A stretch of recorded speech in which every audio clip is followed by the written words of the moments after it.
Assalamualaikum warahmatullahi wabarakatuh. Kami dari kelompok 11 dari kelas TIK 21A akan berdiskusi mengenai harapan industri di tahun 2050, terkhususnya di PT Pudak Scientific. Anggota kami terdiri dari saya sendiri, Intan Fadila Syifa. Saya Muhammad Arif. Dan saya Budi Santosa. Oke, lanjut ke materi pembahasan akan dimulai oleh rekan saya Arif. Oke, untuk yang pertama mungkin pengenalan atau bisa dibilang latar belakang dulu ya, saya jelasin. PT Pudak Scientific adalah perusahaan atau bisa dibilang perusahaan yang bergerak di bidang manufaktur, yaitu salah satunya itu produksi di spare part aerospace atau bisa dibilang alat-alat kedirgantaraan lainnya. Nah, untuk saat ini tuh teknologi yang digunakan saat ini salah satunya itu adalah mesin CNC. CNC adalah control numerically control, yaitu komputer numerically control, yaitu bisa dibilang peningkatan atau kemajuan teknologi atau perkembangan teknologi dari mesin bubut konvensional. Karena kalau produksi menggunakan mesin bubut konvensional akan memakan biaya yang lebih besar, waktu dan tenaga gitu.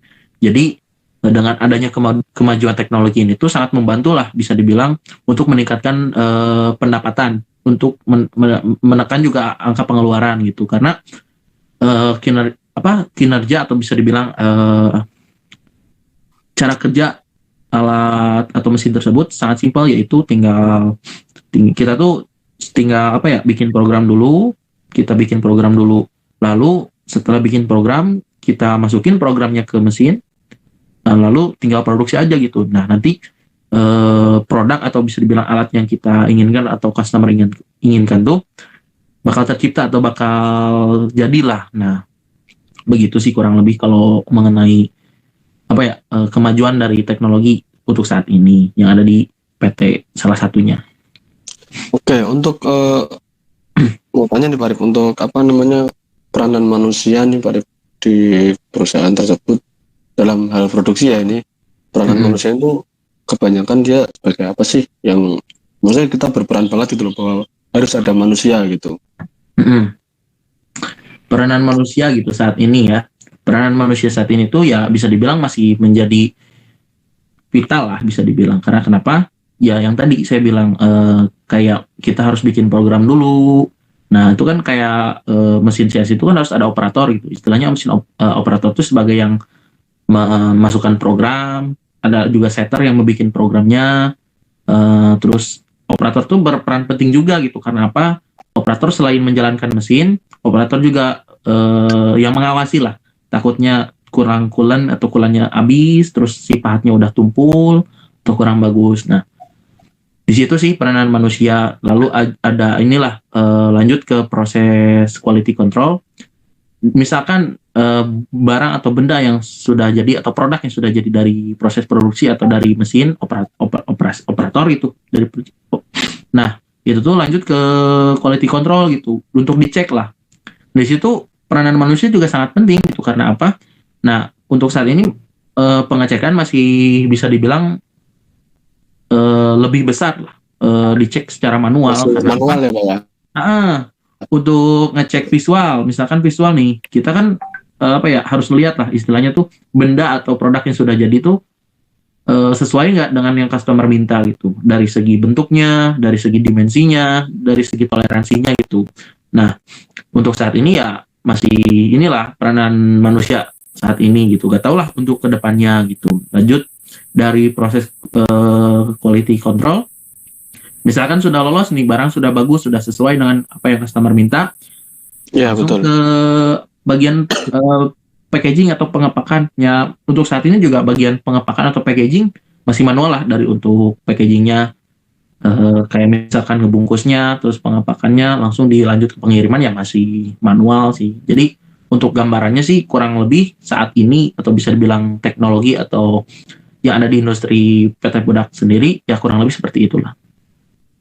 Berarti kedepannya nih sepertinya dengan adanya teknologi baru kayak kita contoh CNC yang dari sebelumnya menggunakan mesin bubut manual sekarang beralih ke CNC, itu berarti pekerjaan manusia kan sangat dimudahkan ya. Lalu Iya, betul betul. tidak menutup kemungkinan juga manusia atau sumber daya manusia nih, yang peranan manusia bisa digantikan oleh robot dengan kemungkinan pekerjaan semakin menjadi lebih cepat, semakin lebih efisien, dan yang terutama itu presisi kalau untuk masalah spare part, apalagi kedirgantaraan ya, presisi itu nomor Betul. satu. Ya, Presisi nomor satu ya, karena kalau misalkan nanti kurang presisi, takutnya ada malfungsi atau tidak berfungsinya salah satu spare part, kan berbahaya gitu kan istilahnya. iya, tapi kan masih ada, setelah adanya penggunaan teknologi-teknologi baru pasti ada namanya pengurangan sumber daya kan, sumber daya manusia apalagi yang dikurangin gitu. Itu cukup menjadi ancaman sebetulnya sih. Cuman kalau kita bisa jadi tenaga ahli sih harusnya tidak menjadi ancaman. Oke, selanjutnya gimana Titan? Harapan harapan kita oleh kaum pekerja ini di 2050 Tan. Harapannya sih di tahun 2050 kita sebagai sumber daya manusia masih bisa ikut andil dalam produksi atau masih bekerja dengan catatan harus meningkatkan aktivitas, kreativitas, kualitas, dan efektivitas kerja agar bisa bersaing. Kita iya. Dan diharapkan juga dengan adanya teknologi-teknologi baru di tahun 2050 semakin memudahkan pekerjaan manusia dalam berbagai hal.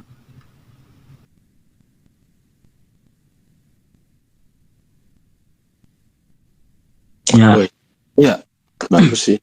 Kita harus bisa bersaing, men. Kita harus melek teknologi untuk kedepannya. karena ya tidak menutup kemungkinan kalau nanti untuk masa depan atau bisa bilang di tahun 2050 lagi, teknologi atau ya teknologi benda-benda gitu makin canggih, dan ya mungkin peranan manusia itu bakal banyak tergantikan gitu kan. Dan betul tadi kata Intan, ya kita kalau misalkan mau bersaing atau masih ingin ikut andil lah dalam bagian tersebut, kita harus meningkatkan hal kayak misalkan kualitas kerja, efektivitas, kreativitas juga kan, begitu mungkin. Iya. Udah cukup lah.